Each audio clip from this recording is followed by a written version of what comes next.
پل سے اتارو راہ گزر کو خبر نہ ہو۔ الحمدللہ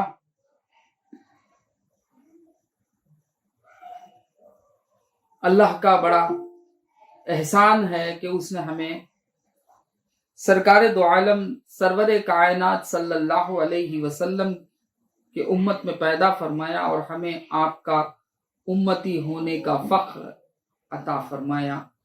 یہ فخر بہت بڑی چیز ہے، خود پر فخر کرنا بیکار ہے، فخر کرنا ہو تو اللہ کی نعمتوں پر فخر کرنا۔ اللہ تعالیٰ کی سب سے بڑی نعمت وہ ہے محمد الرسول اللہ صلی اللہ علیہ وسلم کی غلامی۔ تو میں آپ تمام سے یہی درخواست کرتا ہوں کہ حب رسول کو اپنا سب کچھ سمجھیں۔ تو چلیے، گزشتہ صحبت میں نے کچھ باتیں کی، آج اس سے آگے بڑھنے کی کوشش کرتا ہوں کہ سرکار دو عالم صلی اللہ علیہ وسلم جب اعلان علانیہ اپنی نبوت کا اعلان کر دیے اور جو مسلمان ہوئے ان کو مشرکین مکہ یعنی قریش کے لوگ ان کو تنگ کرنا شروع کر دیا۔ اتنا تنگ کیا کہ سب سے پہلے میں حضرت بلال رضی اللہ تعالی عنہ کا واقعہ پیش کرتا ہوں۔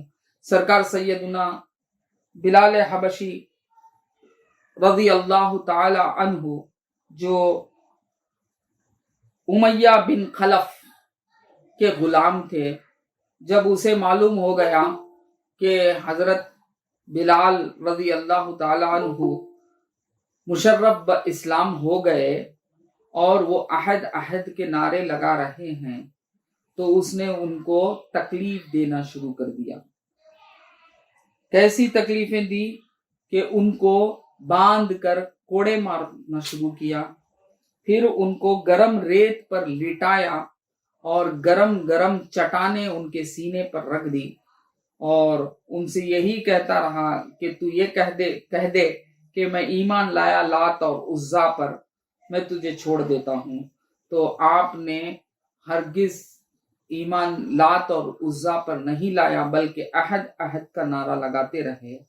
پھر آپ کو رسی میں باندھ کر لڑکوں کے سپرد کیا جاتا، وہ شہر مکہ کے گلی کوچوں میں اور شہر کے باہر پہاڑیوں میں لے پھرتے اور مارتے پیٹتے تھے۔ اللہ اکبر، اللہ اکبر۔ اگر اس طرح سے اگر کیا جائے تو ہمارا کیا حال ہوگا، ذرا سوچئے۔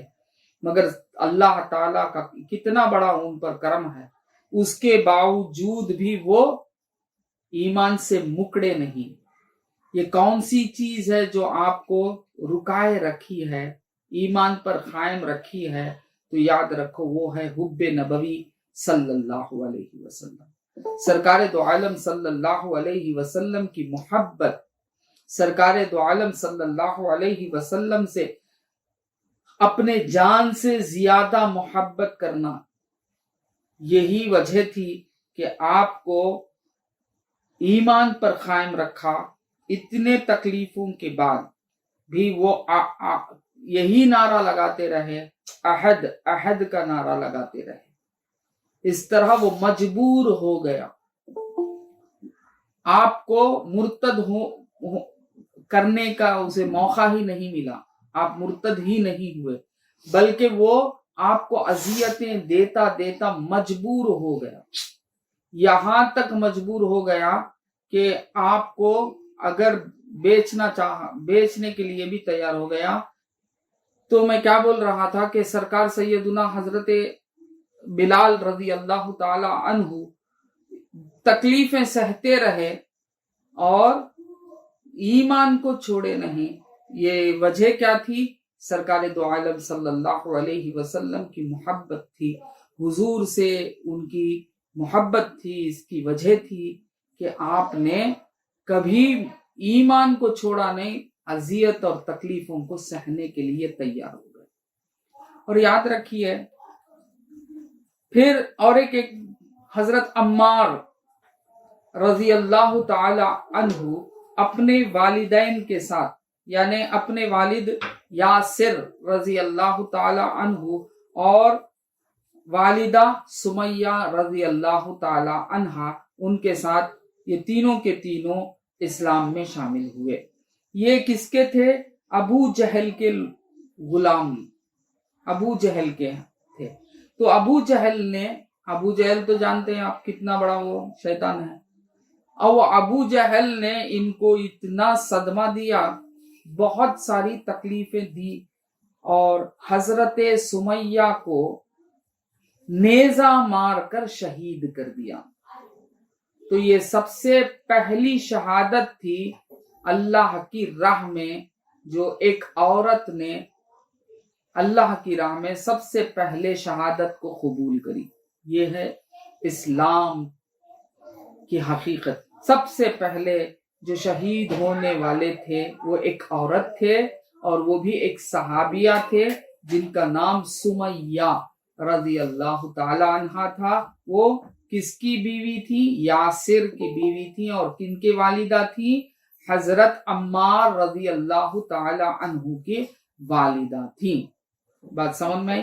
تو آپ کو شہید بھی کر دیا, مار مار کر آپ کو شہید کر دیا.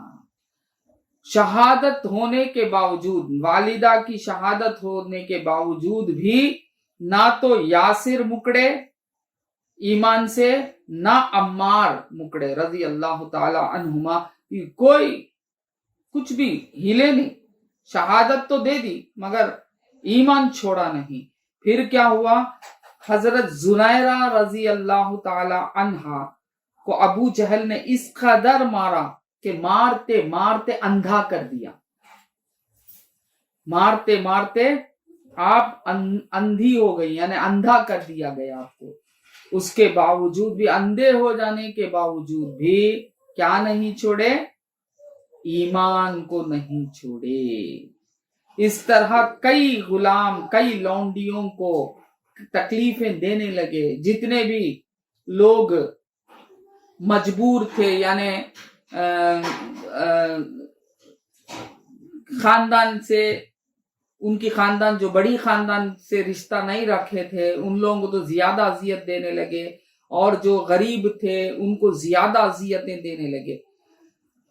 یہاں تک کہ حضرت عثمان بن عفان رضی اللہ تعالی عنہ, جو بنو امیہ کے ایک امیر آدمی تھے, ان کو بھی ان کے چچا نے رسیوں سے باندھ کر خوب مارا, اور قسم قسم کی جسمانی ایذائی پہنچائی.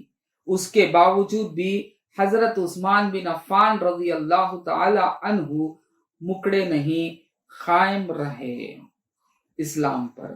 پھر حضرت زبیر بن العوام کو ان کے چچا چٹائی میں لپیٹ کر ان کی ناک میں دھواں دیا کرتا تھا. بار بار چٹائی میں لپیٹ کر ان کی ناک میں دھواں دیا کرتا تھا. اس کے باوجود بھی آپ بھی ایمان کو نہیں چھوڑا. پھر یہاں تک کہ حضرت ابو ذر غفاری رضی اللہ تعالی عنہ کو اتنا مارا کہ وہ بے ہوش ہو گئے, اور ان کو جان سے مارنے تک چلے گئے. تو حضرت عباس بن عبد المطلب نے آ کر کہا کہ دیکھو یہ بنو غفار کے خاندان سے تعلق رکھتے ہیں, اگر ہم ان کو جان سے مار دیں گے, اگر تم لوگ ان کو جان سے مار دیں گے تو راستے میں جو ہمارا قافلہ سفر, یعنی تجارت کا قافلہ اگر جاتا ہے تو وہ اب جانے نہیں دیں گے, بہت ساری پریشانی ہو جائیں گی. یہ جب بات سنے تو وہ لوگوں نے ان کو چھوڑ دیا.